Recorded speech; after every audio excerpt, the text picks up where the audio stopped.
નમસ્કાર દર્શક મિત્રો, હું છું એડવોકેટ સોનલ બારિયા. આપ સર્વનું સ્વાગત છે મારી ચેનલ લીગલ ભવ્ય જ્ઞાનમાં. દર્શક મિત્રો, એક મિત્રનો પ્રશ્ન છે કે અમારી જે ખેતીની જમીન છે તેનું વેચાણ ખોટા પેઢીનામાના આધારે કરવામાં આવેલું છે, જેની અંદર અમને દર્શાવવામાં પણ નથી આવ્યા અને અમને જાણ પણ કરવામાં નથી આવી. તો શું અમે એ જે વેચાયેલી જમીન છે તે જમીનનો જે વેચાણ દસ્તાવેજ છે તેને અમે રદ કરાવીને મૂળ માલિકના નામે ફરી પાછી કરી શકીએ ખરા? તો ચલો દર્શક મિત્રો, આજે આપણે આ પ્રશ્નને વિસ્તારપૂર્વક સમજીએ. તો દર્શક મિત્રો, જ્યારે કોઈ પણ વ્યક્તિની ખેતીની જમીન હોય અને એ ખેતીની જમીનનો જ્યારે વેચાણ દસ્તાવેજ કરવામાં આવે તો એવા સંજોગો દરમિયાન એ ખેતીની જમીનના 7/12ની અંદર કેટલા નામ છે એ મહત્વનું રહે છે. એટલે ખેતીની જમીનની અંદર 7/12ના ઉતારાની અંદર જેટલા અરજદારો છે એ બધાને જ એ ખેતીનું જ્યારે વેચાણ કરવામાં આવે ત્યારે સહમતિ અને સહી આ બે વસ્તુ બહુ મહત્વની છે એવું આપણે કહી શકીએ. એટલે જ્યારે ખેતીની જમીનનું વેચાણ કરવામાં આવે ત્યારે જેટલા અરજદારો છે કે એ લોકો જે માલિકો છે આપણે કહી શકીએ કે સહમાલિકો છે.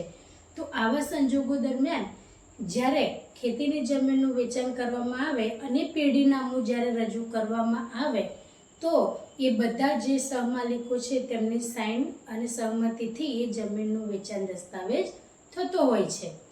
પરંતુ દર્શક મિત્રો, જો કોઈ વ્યક્તિનું નામ ખેતીના જમીનના 7/12ની અંદર ન હોય અને એ મૂળ માલિકના જ પુત્ર કે પુત્રી હોય, પરંતુ જે તે સમયે પેઢીનામું રજૂ કરવામાં આવ્યું હોય અને તે પેઢીનામું જો ખોટું રજૂ કરીને જે તે જમીનની અંદર જે પણ કહી શકીએ કે અરજદારો હોય એમના નામ દાખલ થયા હોય અને તે લોકો જો એ ખેતીની જમીનનું વેચાણ કરી નાખે તો આવા સંજોગો દરમિયાન લીગલી જે વ્યક્તિની ખેતીની જમીન છે એ વ્યક્તિના જો લીગલી પુત્ર કે પુત્રી એટલે કે સંતાન હોય અને તેમનું નામ દાખલ ન કરેલું હોય તો એવા સંજોગો દરમિયાન તે વ્યક્તિ એ જે વેચાણ દસ્તાવેજ છે એને રદ કરાવવા માટેની સંપૂર્ણ જે પ્રક્રિયા છે એ કરી શકે છે.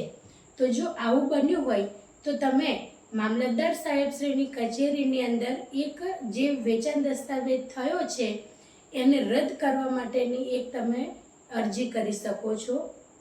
બીજી વાત એ છે કે જે તે સમયે પેઢીનામું રજૂ થઈને જે બાકીના અરજદારોના નામ દાખલ થયા હોય એ જે નોંધ છે એને પણ તમે પડકારી શકો છો.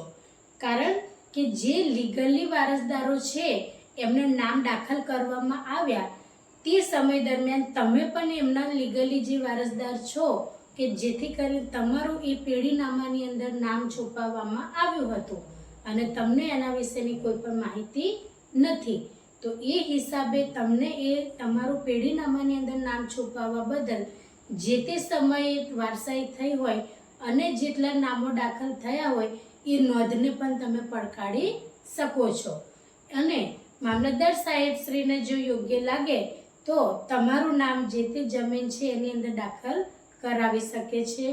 પરંતુ જે વ્યક્તિ જમીન ખરીદનાર છે એ વ્યક્તિને પણ પક્ષકાર કરીને એમનું પણ ત્યાં આગળ જે વેચાણ દસ્તાવેજ થયેલો છે એને રદ કરવા માટેની તમે એમની સામે પણ કાર્યવાહી કરી શકો છો.